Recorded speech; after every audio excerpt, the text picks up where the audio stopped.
All right, so take me down the path of law enforcement. At one point, I imagine I saw that you started at 33 years old. Yeah. So I was a year younger than you when I started. So it was very interesting. I mean, by that time, I'm sure you had lived a life. You had been part of businesses, or I'm just thinking, right? Because I was in my Yeah. life. I have experienced so much by the time I started law enforcement. So tell me a little bit how that went. So yeah, I always wanted to be a business owner. My dad was a business Yeah, owner. So that's what I grew up seeing and thinking, oh, I'm going to be a business owner. yeah, The only job I had during that time was working at a dairy, which abruptly came to an end when I knocked out my boss, and that's a whole nother story. But then I went back to being my own business owner, and I had successes and I had failures, and you learn things along the way. And some businesses last a long time, some businesses have a lifespan. It's just the society progresses, and the product you're delivering either becomes obsolete, or somebody learns how to do it better. So I had done these businesses at the time. When I was 33, I had a pigeon control business. So I would go and clean people's roofs off. And in Arizona, pigeons can be a real problem. yeah. And so I was cleaning their roofs off and closing out the areas so the pigeons couldn't come in. Everybody in the academy thought I was funny, but I never, honestly, in my life, thought about being a cop. Wow. I was the guy that You had nobody in your family that had ever been a nobody, cop. nobody in my Wow. wife's family, nobody in my Interesting. family, nobody had been a cop. And my neighbor was a cop. And even though my business was doing okay, I didn't love it. And I just felt like I should be doing more. I just felt like I'm not doing what I'm supposed to do in life. That's kind of how I was feeling. And my neighbor could see, Yeah. hey, this guy needs something. So he says, hey, do you want to go on a ride along? I'm like, yeah, sure, why not? He worked on an Indian reservation, and so it was right next to Mesa, Tempe, and Scottsdale. So even though it was an Indian reservation, it was not one of the remote Indian reservations. It was actually right there in the middle of the city. And so I said, yeah, I'll go on it. So it was a graveyard shift. We go out there, and there was a call for a dad who had found a 20-year-old with his 14-year-old daughter. And so he wrestles the kid out. They get into a fist fight. The kid runs out the back. We show up, and now we're looking for this kid. And they let me out of the car with the ride along. So I always say I was walking around armed with a flashlight and courage. That's what I had. Didn't know better. No vest, no nothing. Yeah. I'm walking out there, and on the reservation, you'll have a house, and then maybe nothing behind it. And back in the desert area was an old abandoned travel trailer. And so I walk up to the abandoned travel trailer and I look in the window and I see all this trash and clothes inside of it. And I think what I see is a quarter size of skin. And so I'm like, hey, I think this guy's in here.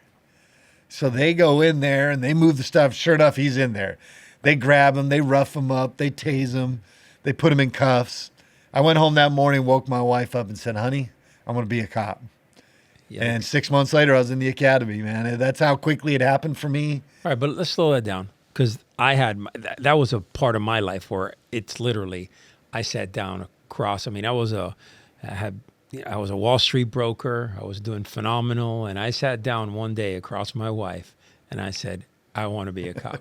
So I just want to know. For me, it was life changing. I went from making $650,000 a year to making $38,000 a year. So it was life changing in every way possible. Yeah.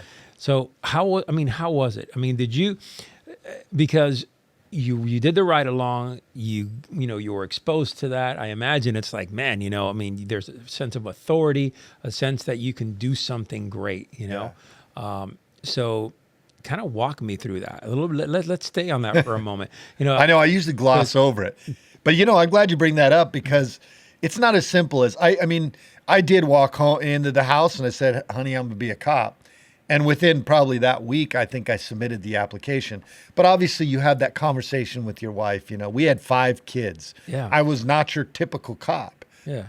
A few years before, I had looked at joining the military, and this was in 2000, so after 2001, and I want to do something. Like I'm trying to figure out. I feel like I should do more. Like you felt you need to serve. I felt a need to serve, and Yeah. so the problem is military. I couldn't make it work financially. Sure.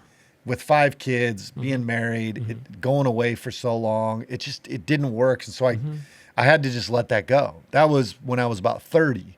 Now here I am 33. And so I was kind of already predispositioned to say, okay, I can help my community here. And the beauty of it, when you're self-employed, you know this, you don't always have health insurance. I had 5 kids. I had no health insurance. So my Just wife, alone, that right there.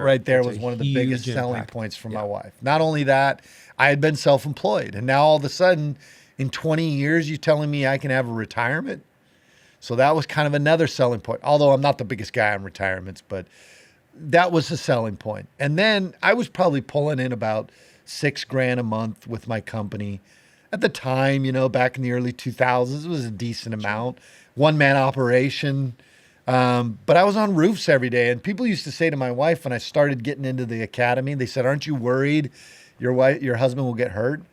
She said, my husband was up on roofs every day. I worried more about him falling off a roof because it probably wasn't going to kill him, but it would have jacked him up to where he couldn't support the family anymore. So for her, this was a lot safer than what I had been doing in pigeon control. So for us, it just made sense. And then also I wanted my kids, they were at that stage where I think my oldest was probably about 9 years old, 10 years old, maybe 10 years old. Yeah. And so he could see like, hey, my dad is a cop. And so it gave my kids, they saw me serving the community. Sure. They saw me progressing in my career. Dad comes home and we all love guns. So we all got it. It was a fast track for getting into guns for them. Yeah. So it really, on all those levels, was the right thing for my family. And for us, it was kind of an easy conversation because everything felt right. And it was a consistent paycheck. You don't get that when you're self-employed. You don't always get a consistent paycheck. That's It true. can be feast or famine, especially as a one-man operation, because either you're selling or you're doing the jobs, but it's hard to balance both. So for us, it was like, hey, this feels good. Let's do it.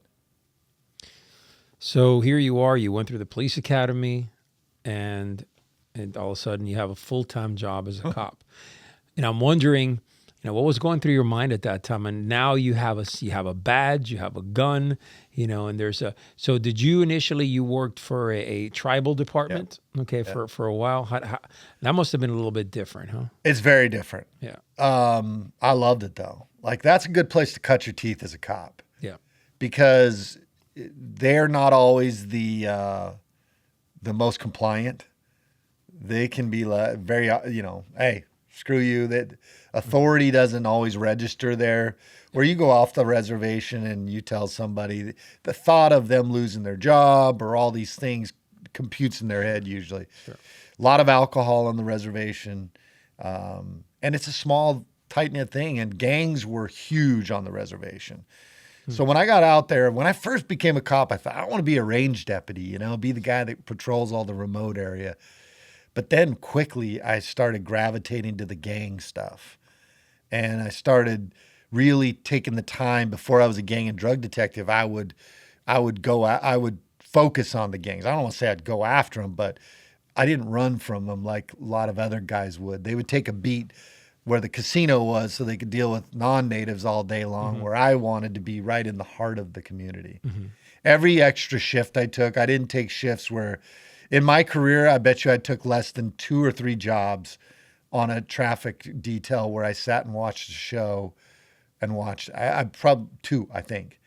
If I took an extra shift, I took it in the community and I went out and did police work. I love that. Because I I appreciate that, man. I was Really of the thought process that I came in this later, and if I'm going to do this, I want to be the master of my craft. Sure. And so I want to expose myself to as much of the job as possible. Yeah. I don't want easy money. That's not what I'm here for. I want to be a master of my craft. And so I took all the jobs, man, jobs that other people didn't want to take, and no competition because they didn't want them. And you learned so much. And I felt like where a guy was when we started off the same, not only because of my age, getting in older, you already have a different mindset. Yes. But then I took those extra shifts. So I was already 2-3 years ahead of these guys where we started together. Yeah. Because of how I was, going through my career. So then you were there for how long? For a few years? So after about two to 3 years, I became a gang and drug detective. So I spent the In the tribe reserve, police, yeah. terror police. And look, gangs are a big problem. Violent gangs. Oh, yeah. You know, we ended up doing a federal RICO case against one of the gangs. Drive-by shootings, stabbings, shootings, assaults, all that stuff. Yeah. And the gangs were not like you would typically see in a city where it's about turf. You know, it's about drug sales in a community, or it's about just, you can't come into my neighborhood. This was families that wore specific clothes, colors. Much deeper. Much deeper.